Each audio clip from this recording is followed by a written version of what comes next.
Hari ini kita akan ngetes SSD Sonix.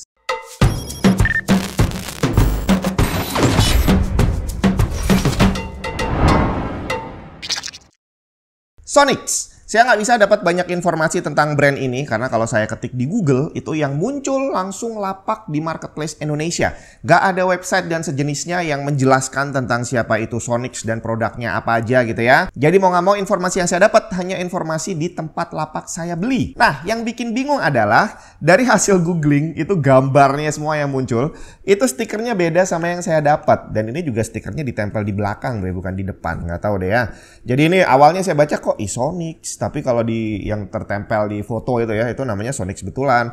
Ya nggak tahu deh. Dan yang pasti nih, di lapak tempat saya beli, gambarnya juga bukan ini. Tapi yang saya terima, yang seperti ini. Dan ini saya beli dengan harga 178.000. Mungkin ini adalah batch produksi yang setelahnya. Jadi mungkin sudah ada penyempurnaan atau mungkin malah ada penurunan. Saya nggak tahu. Yang pasti, di lapaknya tertulis garansi 2 tahun tukar baru nggak pakai ribet. Cuma apakah harus ke toko atau ke distributor, saya kurang paham. Official store-nya juga nggak ada. Dan dari stiker, saya nggak tahu ini stiker distributor apaan. Dan yang lebih menarik lagi, kalau kita lihat di speknya, tertulis dia pakai MLC.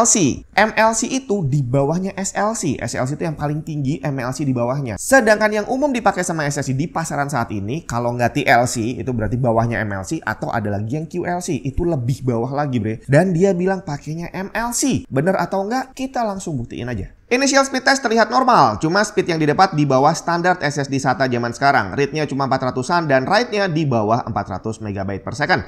Langsung kita jalanin stress testnya, semua terlihat baik-baik saja. Speed normal, sensor temperatur nggak jalan, tapi sensor health-nya jalan. Walaupun berdasarkan pengalaman selama ini, dia sama sekali nggak bisa dijadikan acuan. Cuma rasanya asik aja gitu ya, ngelihat SSD yang turun health-nya. Belum sampai 5 TB, health-nya udah turun 1%.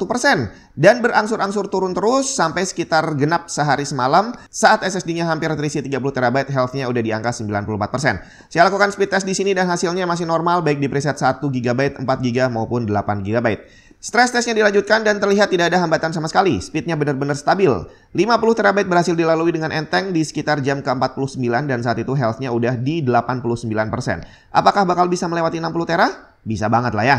Dan 60 tera ini berhasil tercapai sekitar 8 jam kemudian dan selama perjalanan ke sana tidak ada kendala sama sekali. Kecuali perhatikan kristal di Smart-nya yang nunjukin write speed cuma 84 Mbps. Yap, sebelum masuk 60 tera, saya udah lakukan speed test dan ternyata speednya udah turun di preset 4 dan 8 GB. Kita langsung lompat aja ke milestone berikutnya, 100 TB yang berhasil dicapai di sekitar jam ke-82. Tidak ada gangguan speed selama stress testnya.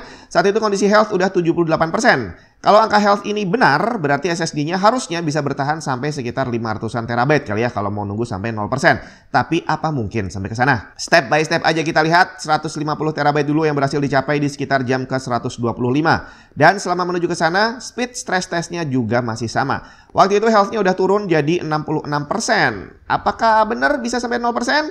Sayangnya tidak, bre. Nggak sampai 170 terabyte di sekitar jam ke-140 speednya ngedrop ke 0 Mbps. Saat itu health-nya masih 62. Saya lakukan speed test dan confirm write speed-nya udah drop di semua preset dan akhirnya diresmikan SSD-nya mati pada 167 terabyte dan health 62%. Yap, itu dia Sonix yang berarti kita dapat pelajaran lagi nih. Bahwa pertama, klaim apapun dari pabriknya nggak usah digubris. Kita harus buktiin sendiri. Dia bilang MLC, ternyata iya secara performance nggak ada bedanya seperti yang lain. Udah gitu tadi kita lihat indikator health yang turun teratur dari awal tapi ternyata nggak sampai 0. Masih jauh banget, masih 60-an berapa tadi udah mati gitu kan SSD-nya. Artinya kamu nggak bisa menggunakan indikator health ini sebagai acuan kondisi kesehatan SSD. Yang pasti secara endurance si Sonix ini tidak terlalu buruk lah ya. Dia bisa mencapai 167 terabyte dan berarti bisa dapat skor endurance 3. Cuma sayangnya speednya juga cuma 3, bre. Total skornya 6 dari 10.